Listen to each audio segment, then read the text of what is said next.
Good morning, coaches. I would like to thank the National Organization of Youth League Baseball for having me today.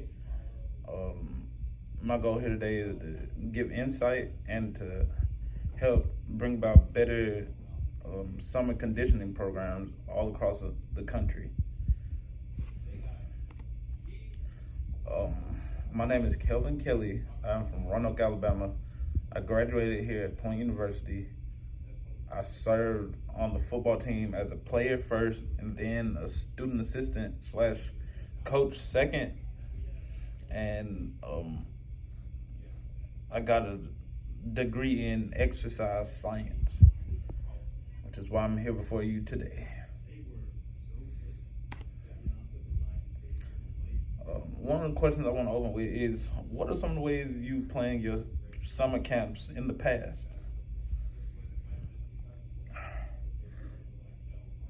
Yes, you in the back.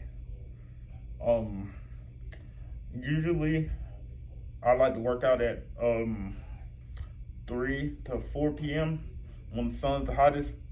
Um, my theory is it brings about better and tougher players. Makes athletes better. Make sure they work harder. Ah, interesting. Well, there's a good thing they brought me in here, right?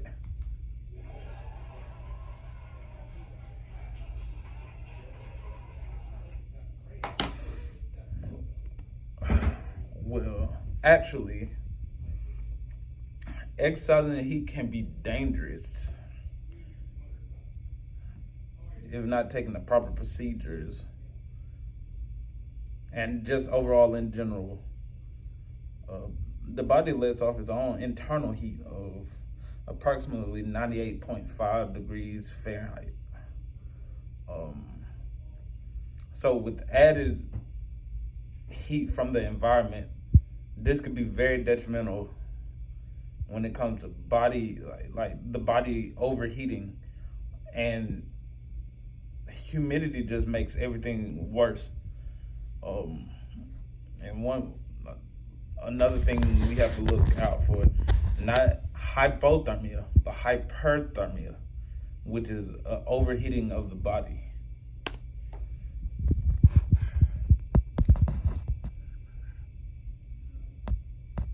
I just want y'all to take a look at this for a second and truly understand the differences. Um, Heat exhaustion can be handled by by us, the coaches. However, heat stroke is something needed that needs emergency attention right away. All right, moving on. Here's a look at a heat index chart. Um, Most of you guys should have one of these simply because this will determine if we go out or if we don't go out to practice on set days.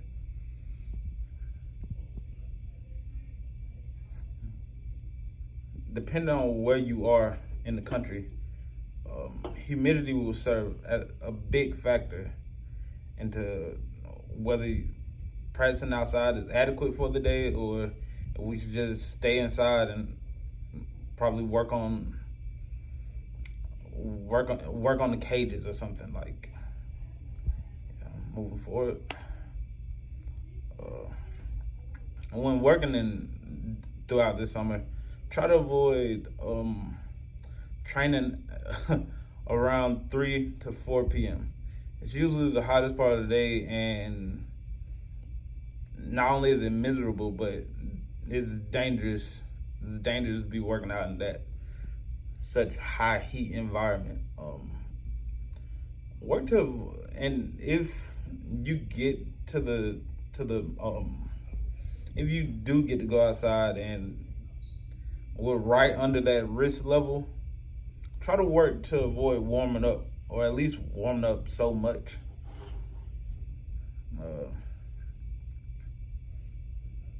and if, like I said, if you're out in the risky area, try to avoid working out too long Like, cut the workout to less than an hour.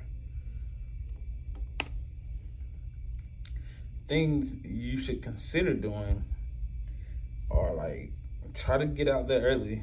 Instead of 3 to 4, try to get out there in the morning. Get it over with.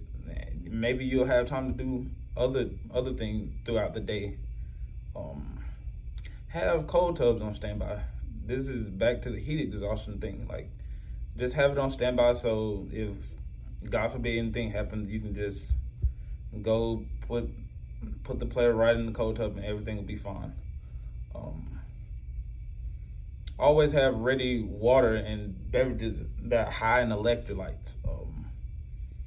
Try to, if you could get high electrolytes, low sugar type beverages, please have those, but emphasize balance. I'd say for every 2 bottles of water, you can drink 1 electrolyte drink. But yeah, always have hydration on standby. Ideally, try stretching or warming up if you must inside with AC. Definitely no higher than 55 degrees. 55 degrees is essentially like the perfect place. But at least try doing it inside. Eat or drink ice, or, yes, I'm gonna say this, find slushies for the players, but like low to no sugar slushies. Probably shaved ice without the syrup. And lastly, I would like to reiterate: hydrate. Always hydrate. Emphasize hydration all the time.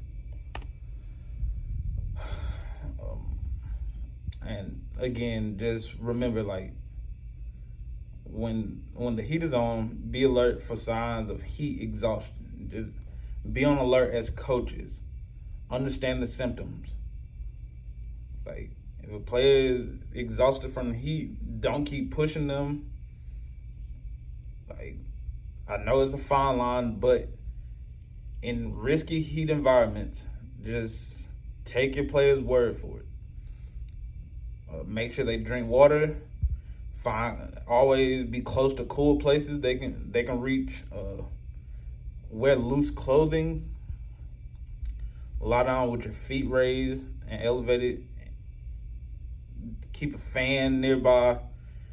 Air conditioner if possible.